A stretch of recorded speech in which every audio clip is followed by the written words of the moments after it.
Good afternoon, everyone. I think we can start right now. Firstly, I would like to say thank you for everyone who joined the session today.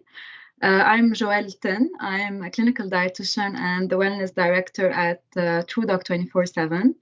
And today I will be talking about obesity, which is one of the topics or areas I'm truly passionate about.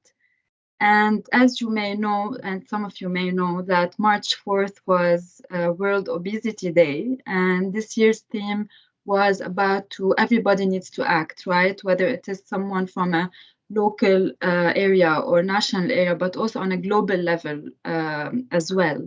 So treating obesity is something that is not very well taken into consideration on a global level. And for that reason, we all need to start acting towards managing it and treating it.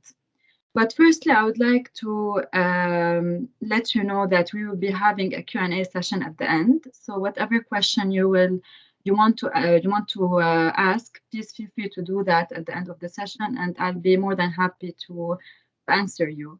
And another thing that I would like to highlight is that I would like to make this session a bit interactive. So whenever we are moving forward with this session, we will be chatting on the chat box and discussing a few things as well. So firstly, let's start by taking a look on the definition of obesity. What is exactly obesity? So according to the WHO, obesity is abnormal fat or excessive fat accumulation around your abdominal area or around your body that may impair your health, right? And as a matter of fact, it is one of the biggest health concerns around the world, and it's affecting around 800 million people. And also, more than 800 million people are at risk of developing obesity. So they might be overweight and they are on the way of developing obesity. And as a matter of fact, obesity is one of the most visible and yet most neglected health problems around the world. And it's a public health problem, right? So there is actually a global epidemic of overweight and obesity, which is called globesity. So obesity is actually taking over so many parts of the world, and this is why we need to act towards managing and treating overweight people or people with obesity. And before I move into the management of obesity or the treating part of obesity, I would like to highlight some key facts that I think you should definitely know about and realize, because this is something that we need to, take into consideration as well. So one of the key facts that I would like to discuss is that obesity is the worldwide problem that has tripled since 1975. And this is something we need to actually really think about how things are moving forward. They're not moving forward towards better food choices or towards a lifestyle change. On the contrary, it's becoming worse. And this is why we are doing this session today, to tackle those points as well. And another key fact that I would like to share is that most of the world's population live in countries where overweight and obesity kills more people than underweight people. So yes, it is a deadly kind of problem around the world that we need to take care of as well. And another key fact is that 39 million children under the age of 5 were overweight and obese in 2020. And unfortunately, we are seeing a high rate of obesity going with children as well. And this is where we also need to look at this population or this age range as well. But the good news is that obesity is definitely preventable. And this is why we will be going to discuss few management parts. Now, I want to tackle a few things. I'm not sure if you have heard of the BMI, which is the body mass index. Please, if you did, let me know on the chat box, yes or no. I'm sure a lot of people heard about it, the body mass index. You can actually measure this through a machine or actually do it physically or manually, I mean. So have you ever heard of the body mass index? Okay, that's great. So a lot of people heard about it. And I would like actually to let you know, and I want you to take a minute to calculate your BMI, your body mass index. And it's very easy. You can just do it on your phone. So the body mass index is your weight, which is in kgs, in kilogram, divided by your height in meters, and also again divided by your height in meters. So height squared. Take a minute, calculate your BMI, and just know what is the number, and I will tell you where or in which range do you fall. So basically, obesity, we know if someone is obese through BMI, but there's another way to know if you are obese or not, because usually BMI is not, the only factor that we can take into consideration. So take a minute, calculate it. You can keep your answer to yourself or you can share it with us so we can know as well. But please feel free to do whatever suits you best. So the BMI usually is divided into ranges. We know someone if someone is underweight, we know someone if in a normal weight, we can know someone if is overweight or she's overweight, and also obese, and which level of obesity as well. So obesity is divided also into levels. So the first one, if you fall between 18.5 to 24.9 kilogram per meter squared, then you are in your healthy weight. If it's below that, it means that you are underweight. If you fall between 25 to 29.9, it means that you are overweight and you might be at risk of developing obesity. If you fall between 30 to 39.9, then it means you are obese. And above 40, it means you are severely obese. So depending on the range of your BMI, you can know where do you fall, in which category of weight. Is it a healthy weight or is it overweight or obese or even underweight? So as I mentioned before, BMI is not used to diagnose obesity because you might, for example, be at a higher range of weight, but muscle weight. So it doesn't mean that you are obese, right? So this goes with athletes, for instance. Some athletes, they have a high number of weight, and your BMI eventually becomes high, and this doesn't mean that they are obese. On the contrary, they are healthy, but they have a high muscle mass. So how do we know if someone is obese as well? We don't only look at the BMI category, but also at the waist size. So the waist size is one of the ways we can know if someone is at risk of developing obesity or if they are obese. So usually for women, you can take the measuring tape if you have one at home, and you can just check your waist size. So if it's more than 80 centimeters, it means that you are in this category of obesity. And for men, it's more than 94 centimeters. So as much as you can, if you want to, limit your risk of developing obesity, you need to be below under or below this centimeter waist size. So those are the only two ways we can see if someone is at risk of developing obesity or if they are obese as well. I can see your comments on the chat box. I really wanted to do this exercise with you just to show you how do we know if someone is obese, and for you as well to know where do you fall, in which range or in which category of weight. So moving forward from the key facts that I already mentioned, and we need to discuss here how to manage obesity. Here we will be tackling four aspects or four components. Usually obesity is managed through, first of all, and most importantly, the diet. Second is the physical activity. Third is the behavior therapy. And fourth is the stress management. And here I would like to ask you one more thing, and please share it on the chat box. This is a myth and a fact kind of exercise. So there is one statement that I will be sharing with you, and please do let me know if you think this is a myth or a fact. And this is purely related to your diet. So do you think effective weight loss is all about calories or not? Is it a myth or a fact? What do you think? So if someone wants to control their diet or manage obesity or manage even overweight, is it only about calories? The focus is about calories or not? So I can see there are different answers. There's myth, there's fact, a lot of myths.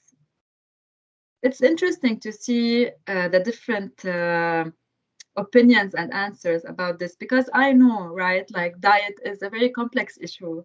You hear a lot of people recommending things, but are they true or not? That's the question. So this is actually a myth, right? It's not a fact. So, of course, calories are important for managing overweight or obesity. We need to be in a calorie deficit as well in order to lose fat weight. But here we need to realize something that calories are not all the same, right? And uh, eating, let's say, a chocolate bar that is high in saturated fat, which is the harmful fat, that has 100 calories, is different from eating a banana that has 100 calories as well. So we really need to look at also the macros that we are eating or the macronutrients. What is there inside our food? What are the nutrients inside our food? Because those affect also the weight loss process. They affect also as well our hormones. So we need to really understand that it's not only purely about the number of calories, but it's also about the type of food that you are eating. Calories are important for sure, but yes, also the type of food is more important. How it affects your body, how it affects your satiety levels as well. So this is a really important myth or fact statement that I wanted to share with you because you always hear, go on a 900 calorie diet or go on a 1,200 calorie diet or 1,500 calorie diet. It's not a general rule for all, right? So calories really differ depending on the gender, depending on the age, depending on your level of physical activity. So whenever you see those fat diets on Google or any other online platform, or if your friend sent you something, don't follow it because it's not the same for everyone, right? 1,200 calorie diet might work for someone, but for someone else it might not. It might be harmful. So do realize that there are certain ways that help manage obesity, and this is through personalized meal planning or personalized intervention that could be actually done through a dietitian or through a nutritionist that will guide you towards achieving a better lifestyle. So moving forward, with the diet component of managing obesity, I would like to give you some tips on how to better manage your diet. So the first tip that I would like to share with you is to explore your own kitchen. Now I know after COVID, especially after the start of this pandemic, we had more time, right, to be at home or to start cooking and start exploring. And we actually realized, the importance of food on our health. And a lot of people are more aware of the effect of nutrients on your body. And this is why we can see a lot of people have tried different recipes, healthy recipes. Some are unhealthy as well, but it's okay. It's all about balance. But here, I want to focus on exploring your kitchen. So, in order to create a healthy meal, it's just a simple formula. It's just knowing what are the good cooking techniques and what are the good ingredients, what are the healthy ingredients. If you just know how to get healthy ingredients and start cooking in a healthy way, for instance, grilling, steaming, boiling instead of frying or deep frying, then you would be able to create a healthy meal. It's just about managing those two in order to develop healthier eating habits. So, since you have more time nowadays to explore your kitchen, try to do that. Try to do 10 minutes recipes, 15 minutes recipes if you don't feel like doing more than that. At least you would understand how to create a healthy meal. The second tip is to create a well-crafted grocery list.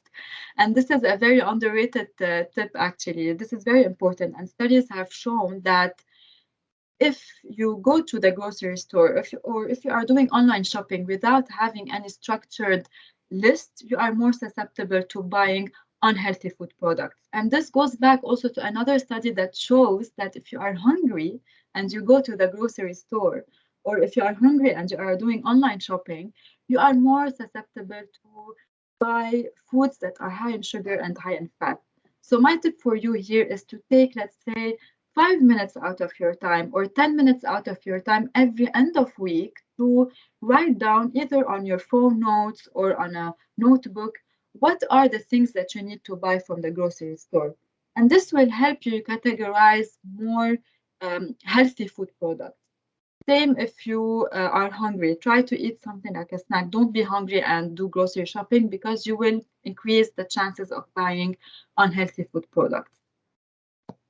The third one is to think nutrition and be aware of portion sizes.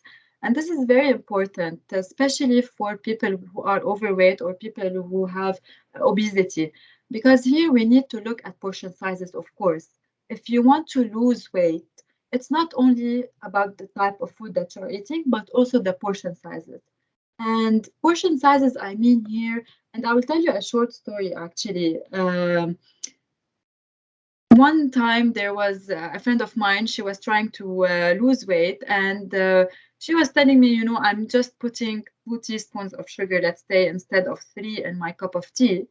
And once I was with her and I was seeing the teaspoon that she is putting inside her cup of tea, and she was actually using a proper teaspoon, but it was fully heaped. So when you are heaping the teaspoon, it's like you are putting double the size of the teaspoon. So it's like 2 teaspoons. So she was putting 2 teaspoons, which was equal to four actually. So this is why here we need to look at the portion sizes. And what I recommend here in order to understand what is a teaspoon or what is a 1 cup is to buy measuring cups or to buy measuring spoons from any grocery store or any home appliances store. This will help you understand what is a teaspoon, what is a cup, or what is half a cup. So whenever, let's say, your dietitian recommends, let's say, a certain portion size, you will be able to utilize those measuring cups and those measuring spoons in order to have a proper portion size in front of you. My fourth step would be to get the recommended dietary allowance of vitamins and minerals. And this is really important on so many levels. I can see that a lot of people go on a calorie deficit diet or go on diets that are very restrictive, and they call them the fat diets, which is, for example, eating few meals throughout the day, low carb or high protein or high fat, like for instance, keto diet, and you are restricting so many other food groups. And this is actually doing more harm than good to your body. Why? Because you are not getting all the vitamins and minerals found in all the food groups.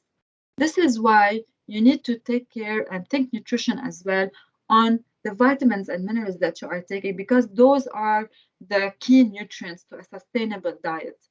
So, whatever diet that you are doing in order to manage your obesity, you need to make sure that it is a well balanced diet, a diet that includes the three food groups, which are the carbohydrates, the good carbohydrates, the complex carbohydrates, the protein sources, lean protein sources, and also good fats or the healthy fats.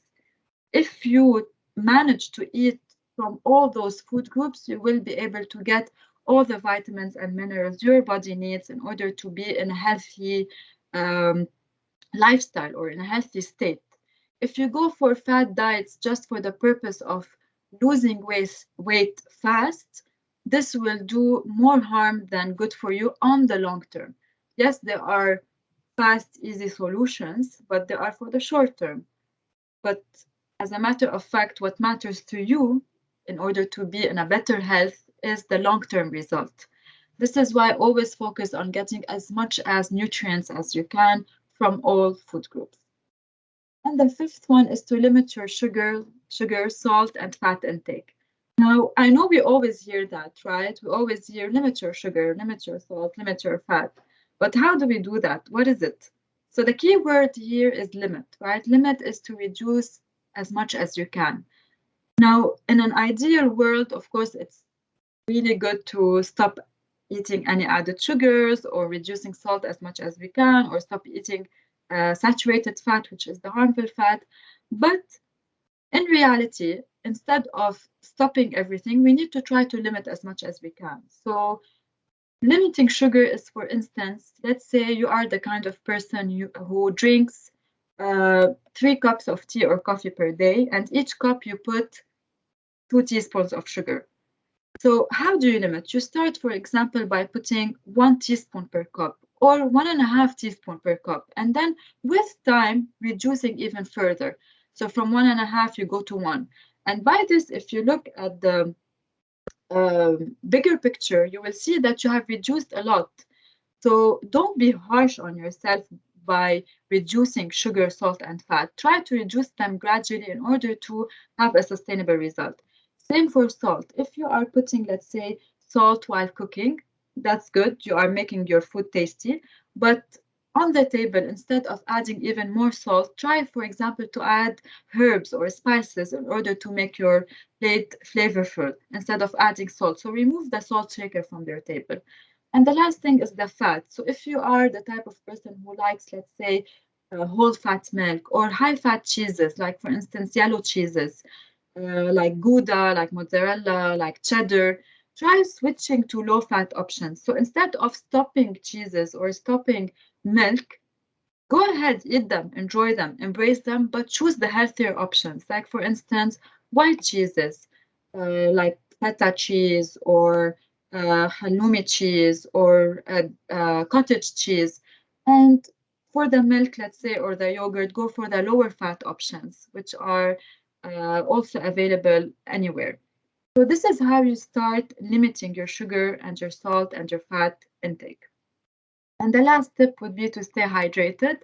Hydration is really important to not only managing overweight and obesity, but also for your general health. Now, you might ask me, how much water should I drink? There is actually no specific recommendation for a certain category of people or gender, but roughly it is recommended to drink at least 2 liters of water for women and 2.5 to 3 liters liters of water for men. So those are the tips that I wanted to share with you in order to have a better and controlled diet that will help you eventually manage your obesity. Now, the second component of managing obesity is your physical activity.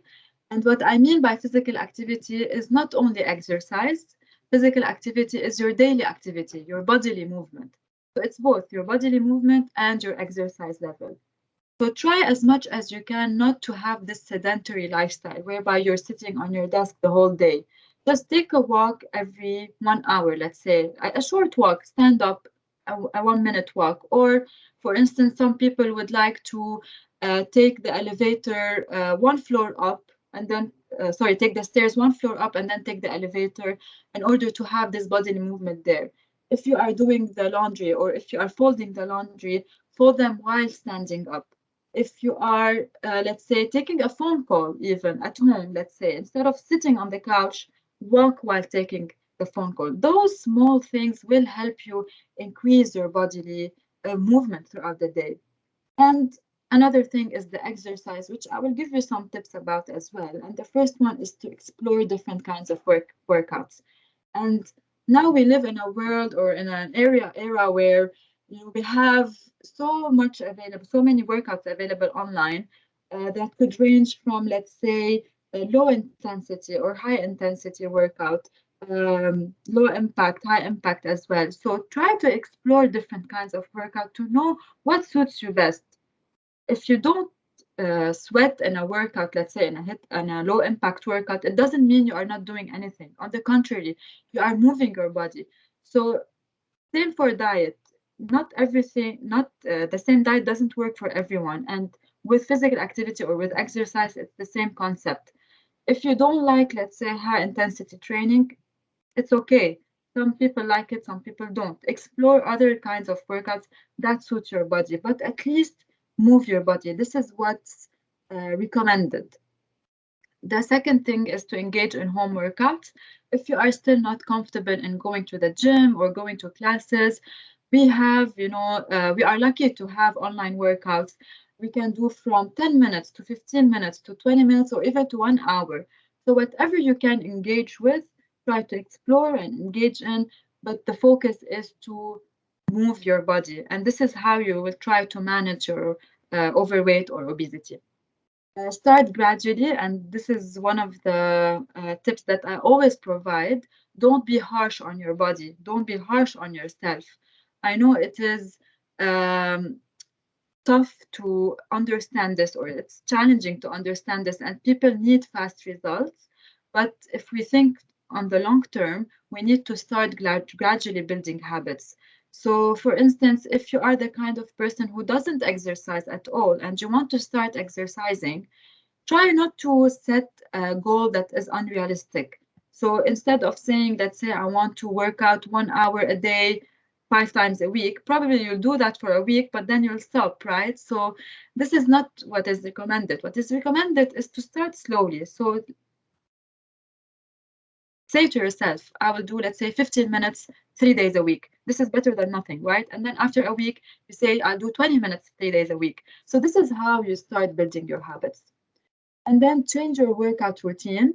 You might get bored, let's say, from the same workout at a specific time period. So after a month, let's say, you can change your routine in order to, feel happy about it and feel good about it. So I highly recommend changing your workout routine and exploring new kinds of activities.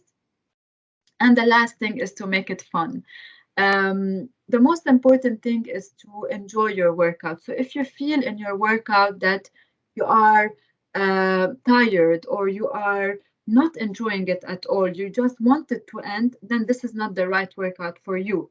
And I will tell you a personal experience as well. I was doing HIIT training for as long as I remember. And I always thought, I'm doing good to my body. But actually, I realized that while I am in class, I just wanted the hour to finish. I was stressing myself. My body was under stress. And then I realized that this workout is not for me. And I switched to low impact workouts. And this is where I felt that, wow, this is a great feeling. I'm really enjoying this workout and I don't want it to end. So I urge you to take a moment and realize, are you enjoying this workout or not? If not, explore something else because workout is supposed to be fun. It's not a punishment, it's something that will boost your physical health, that will boost also your mental health. So make it fun and enjoy it. The third component of managing obesity is behavior therapy. And this goes back to whatever I was saying before regarding diet and physical activity. It's all about setting a realistic goal. Don't and try as much as you can not to set goals that are really hard or difficult to achieve at a certain phase, especially in the beginning. So try to set small goals, take small steps, work with a professional, work with a doctor, work with a dietitian, work with a health coach in order to understand, what suits you best and what is something that would push you forward instead of stressing you out. So set realistic goal for your behavior change, and this will help you eventually achieve long-term weight management results. So it's not something that is a quick fix. It's not something that could be managed in 2 weeks or in a month or even 2 months. It's a process, it's a journey, especially for people who are in the category of obesity. It's a journey that might take sometimes 6 months, sometimes 1 year. So embrace this journey and start gradually doing some changes. And the last component is stress management. And I would like to give you some tips about stress, especially that now, we are always on our phones, right? And listening to news, getting notifications from apps. So, what I really recommend here is to take breaks from the news and turn off notifications. And here I emphasize um, certain things like for example, when we get news about, let's say, what's happening around the world, whether it is politics or COVID or economy, anything. So whenever you are scheduling out your day, right, you have your personal activities that you want to do, you have your work duties that you want to do. So you have slots on your calendar, right?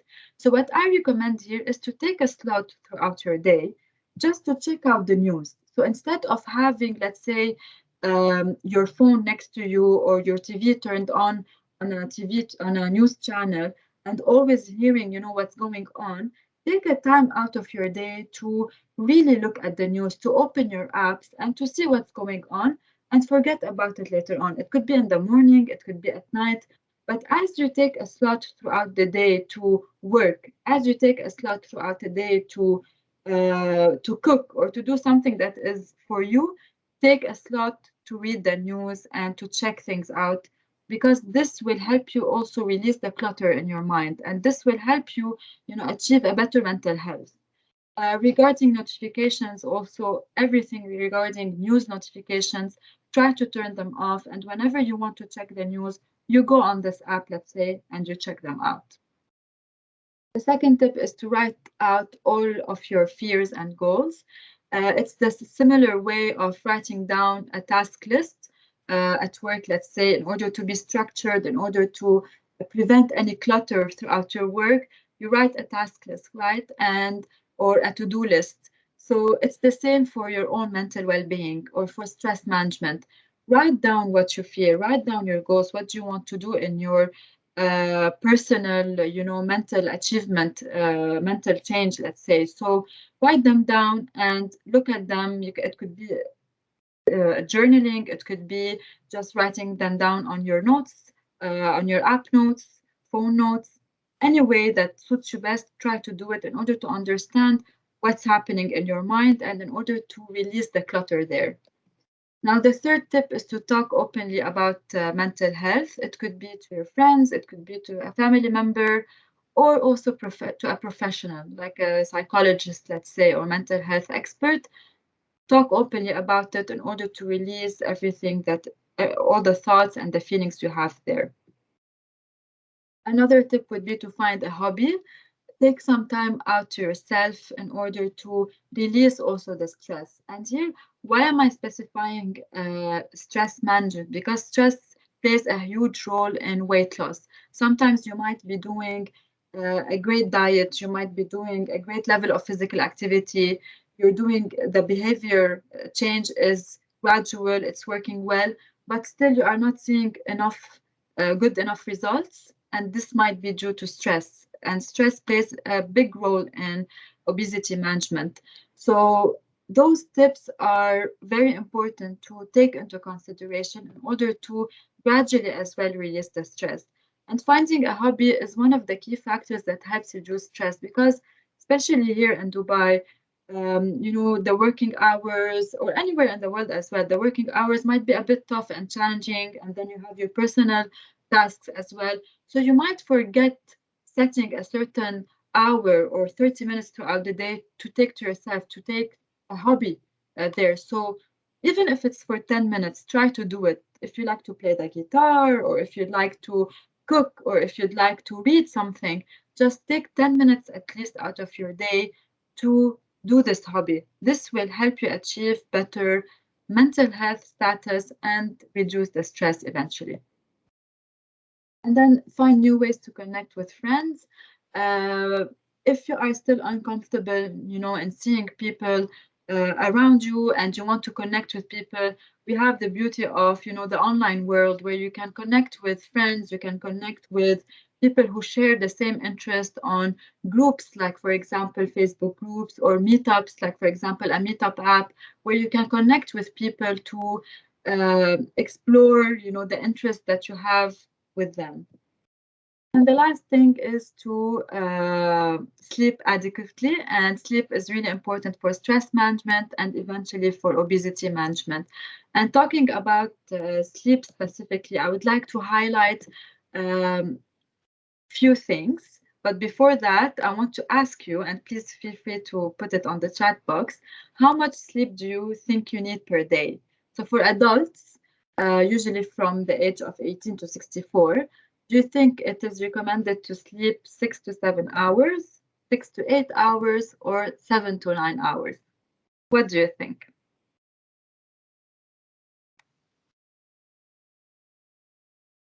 Take a moment and think about it. So a lot of people are saying 6 to 7 hours, 6 to 8 hours. Interesting.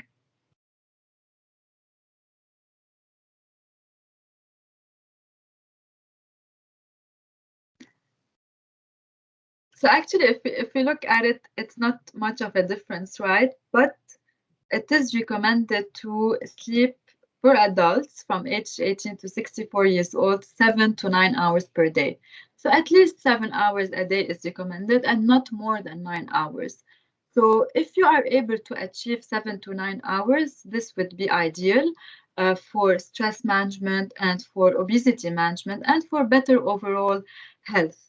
So sleep is very much related to your weight status, and I will be telling you why it is related. So basically, sleep deprivation could lead to increased hunger. Why? Because sleep really plays a role in your hormonal changes. So whenever you are deprived from sleep, you are actually increasing the level of hormone that induces appetite, which is called ghrelin. And also, it reduces the hormone which increases satiety, which is called leptin. So it decreases it. So what we need to focus on here is to get enough sleep in order to, decrease the hunger that we have here, in order to play a better role with our hormones. Now, the second thing that sleep deprivation could lead to is to having more time to eat. So, whenever you are sleeping late, let's say, and studies have shown that people increase their food intake during those hours, the hours at night where you're not out during the day, where you are at home sitting on the TV, let's say, not sleeping. So this is where you tend to eat more. So sleep deprivation could actually lead to more time to eat and to increased hunger. And the third one is to decrease physical activity. So whenever you don't sleep throughout the day, you don't have much energy. You are not energetic, and this could lead to decreased physical activity. And again, when I say physical activity, I'm not saying exercise only, I'm saying your general bodily movement. So whenever you don't sleep, you're just tired the whole day, right? And you tend to sit even more. So you are increasing your sedentary lifestyle, and this eventually leads to obesity. So this is why it's very important to tackle sleep, not only for stress management, but also for those three consequences that might happen from sleep. And I would like to highlight one thing that is very important, and I was talking about this, the whole session, is to take it easy on yourself. And if you are now in this session and you are overweight, or you are in the category of obesity, this is where I want you to listen to me in a way that I would like to give an advice that not many people actually provide, which is to not be harsh on yourself. Those fad diets, as I said, like keto diets or intense physical activity or restrictive diets as well, are not, the solutions for a long-term weight management. And you need to start somewhere, right? And this somewhere is something that is considered as a first step. And this is why I put this quote here, which is that you don't have to see the whole staircase, you just need to take the first step. Whenever you take the first step, this is where you start your journey. But patience is key and dedication is key. Commitment comes later, right? So be patient about it. Try to uh, take the first step. If you fail, it's okay. You can take it another time. So this is very important in achieving weight loss and managing obesity. The behavior change is the most important part or most important component of managing obesity. And what I advise here is to reach out to dietitians or nutritionists in order to get professional help, in order to get help that is considered personalized to you. Because, as I said, each person is different, and the interventions are different, the diets are different, the physical activity levels are definitely different, the behavior is different, the stress level are different on so many levels. So um, you can always connect with us as well, TruDoc dietitians. You can call on the TruDoc app and you will be connected to a dietitian, which will be very helpful to you because we provide personalized advice, whether it is meal plans or exercise plans, or as well coaching. So please feel free to reach out to us. And if you have any concern or challenge, there will always be follow-ups as well. So it's not a one-time session, it's several sessions. It could be a weekly follow-up, it could be a bi-weekly follow-up, or even a monthly follow-up. It's up to you to decide, and you have this chance and availability of a dietitian one call away from you. So thank you so much for attending this session. I hope I covered as many points as I can in order to manage overweight and obesity. Now, please, if you have any question related to diet, related to exercise, or any question that comes on top of your mind, kindly share them on the chat box. I'll give you a couple of minutes to think of questions, and I'll be more than happy to answer them and let other people also know uh, what are the exact recommendations for treating obesity. So please take a minute and think about any questions that come to your mind. If you don't have any questions right now, you can always reach out to me if you'd like to on TruDoc app.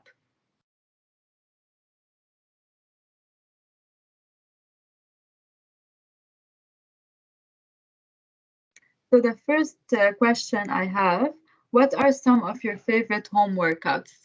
So as I mentioned before, I am a big fan of low impact workouts. I like Pilates a lot and yoga as well. So um, you can explore that if you'd like to. If you've never tried it, you can go on YouTube and just try any kind of small session workout, maybe 10 minutes to see if it suits you. I highly recommend them actually. Nice session, gentle but encouraging. Thank you very much. Thank you for your comments.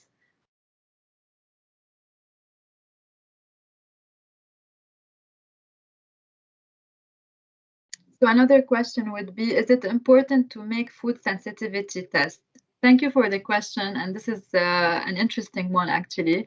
So it is important if you explore if you experience some symptoms or signs. But I would like to highlight here a very important point since you are mentioning about food sensitivity test, which is the food intolerance test. And I can see that a lot of places in Dubai and around the world, they offer food intolerance tests to show you if you are intolerant to something or not. And this is actually not very well recommended, and it's not something that is credible. The only credible food intolerance tests are the lactose intolerance and the gluten intolerance. So if you are the kind of person who experiences some signs or symptoms after eating gluten or after eating lactose that is found in milk, let's say, you can do the food intolerance test to see if you are intolerant to lactose or to gluten. But other tests, like the ones that show you, for instance, you can eat a banana, but you cannot eat an apple. Unfortunately, those are just marketing tests that are out there in order to attract the consumer, but they're actually not as credible and they're not recommended. There are not enough studies that show that those are credible. So don't waste your time or effort or money on those tests. But for gluten and lactose, yes, you can still do them. Um, do you recommend intermittent fasting or long fasting with a proper diet and exercise? Yes, so actually, fasting or intermittent fasting is not a diet, it's a lifestyle. And it has shown that it is good for weight loss if you are trying to manage obesity. But there are certain people who are not recommended to do intermittent fasting, which are people who are either pregnant or breastfeeding, or who have complications like, for example, diabetes and they are on insulin or some medication. So it's better to consult your doctor and your dietitian if you are willing to do intermittent fasting. But if you do not fall in this category, intermittent fasting is recommended. But we need to take into consideration one very important point, which is that whenever you are eating throughout the eating window, to eat healthy food as well, because you might be fasting but then eating unhealthy food. This is not the ideal scenario, right? So you need to eat healthy food choices and at the same time do intermittent fasting or keeping a gap between breakfast and dinner. So another question would be, this session was very interesting. Thank you. Could you clarify if TruDoc supports personalized plans via our insurance plan? Do we have to pay for the cost or is it already paid by our insurance plan? Thank you for your question. And it's good to highlight this as well. So basically, at TruDoc, the service is provided through your insurance. If you are someone who just subscribed to the session, to this webinar, apart from your company, then you need to subscribe to the app. But if it's through your company, then yes, it is covered. You don't need to pay for it. You can always double check with the insurance as well. But if you are not part of any insurance and you want to subscribe also to TruDoc, we have certain plans that are available online on our website, and you can see them and subscribe to them. So another question would be, is only walking as effective for weight loss or need running? How long should I be walking or running ideally? Yes, walking is very effective as well for weight loss. Brisk walking is really good. Now, for the how long, usually it depends on the person, but the general recommendations is to walk 30 minutes, 5 times a week. But as I said before, if you are not able to do that, you are able to do, let's say, 50 minutes, start with that. Any source of movement or any duration of movement is better than no movement, right? So yes, please go ahead. Try to achieve 30 minutes 5 times a week. This would be great to improve your health. What is the best time to work out in Ramadan? A very nice question. And since Ramadan is coming right now, now exercise is recommended. If you want to do walking, let's say, a low impact exercise, you can do it pre-iftar. A low impact workout. A higher impact workout or a high intensity workout is usually recommended after iftar, usually after 1 hour to 2 hours post iftar time. Thank you. So thank you for your comments. Anti-allergies medication are helping with weight gain. I didn't understand your question. Sorry. Anti-allergies medication are helping with weight gain. Can you please clarify your question? Meanwhile, I answer other questions. What is the instruction for pre-diabetic individuals area that they are at high risk? So for pre-diabetic individuals or for individuals with pre-diabetes, and for those who want to know what is pre-diabetes is when your level of blood sugar is becoming higher and you are more susceptible to develop diabetes. So for pre-diabetics, the good news is that you can manage it through your lifestyle only. So what you need to focus on are all the points that I have discussed before, which is the diet, the physical activity, stress management, and behavior change.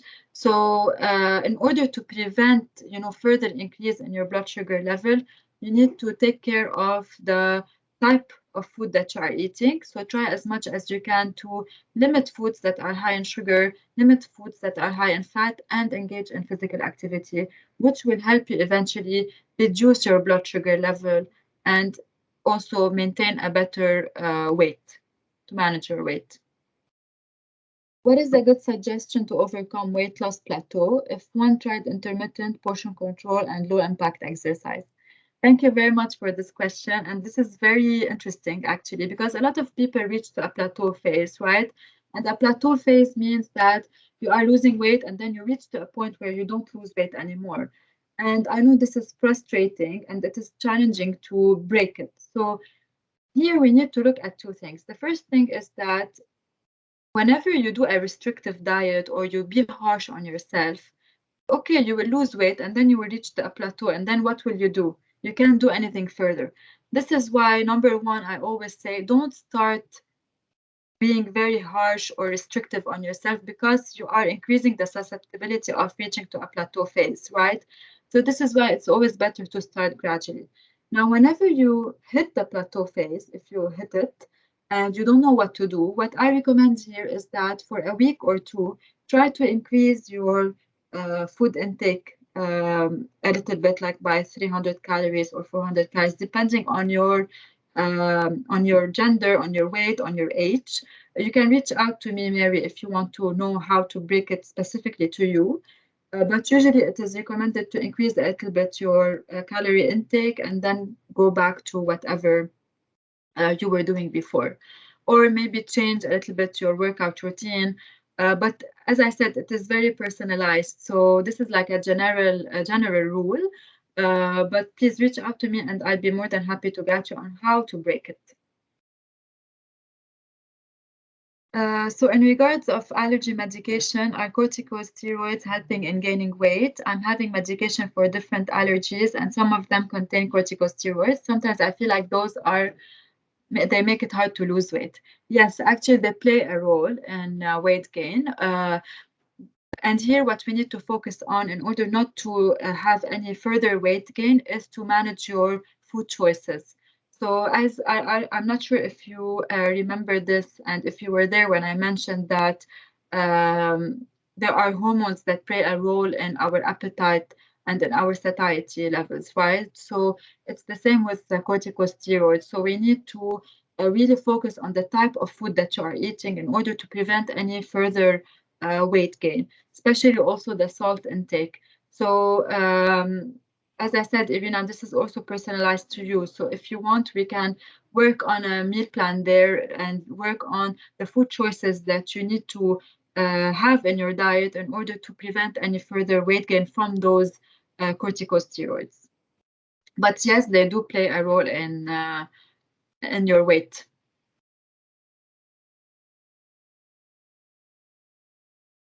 Very interesting questions. I like to have this variety as well for everyone to see, the different opinions we have as well on diet, on nutrition, on exercise, on allergy test, intolerance. It's very interesting to know these information. We can stay till tomorrow discussing, diet and exercise. It's a very interesting area, right, and health.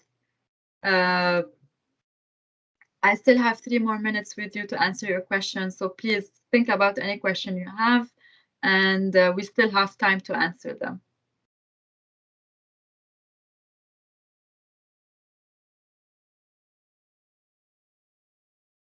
Thank you for your comments. I'm happy you enjoyed the session.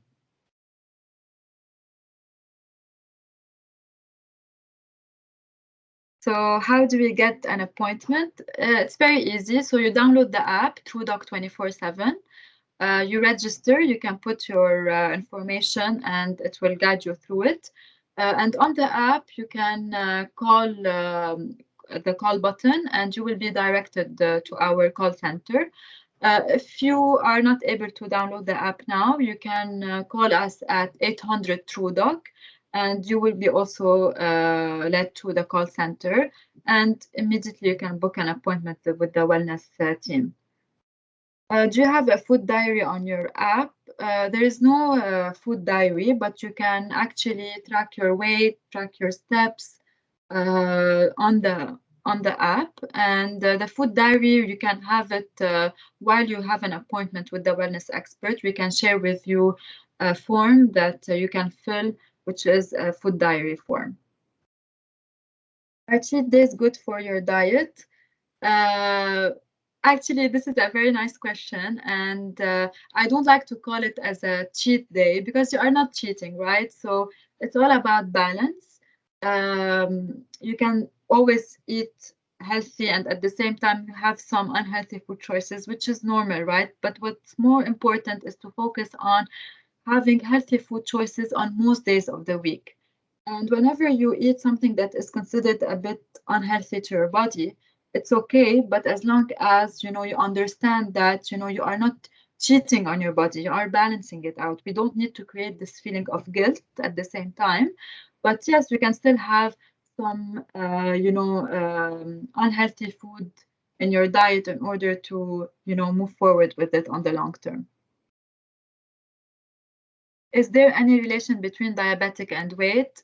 Yes, there is. So as I was talking about prediabetes, the key to preventing, developing diabetes is to manage your weight, and not only your weight, but also your food choices, right? The type of food that you are eating.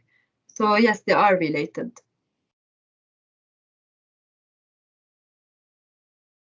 Thank you so much for your comments. So I think we are done with the session today. And as I said, if you have any further questions, you can always reach out to me. There's one more question. Low fat milk, double cream milk in supermarkets, is it correct if we follow on that? Yes, so it's better to go for lower fat dairy, like for example, low fat milk, low fat yogurt, low fat cheeses. They are better than high fat cheeses. Don't be confused if they're healthy or not. They are healthier. Um, the cream milk, the double cream milk, there are maybe low fat options, I think. Yes, so you can go with that. They're definitely better than the full fat. Thanks again, Joelle. You've encouraged me to restart my journey. Perfect. That's amazing. That's great. The purpose of this session is not only to inform you about the information, but also to motivate you and to push you forward. Thank you very much, everyone. And I hope you'll have a great rest of the day.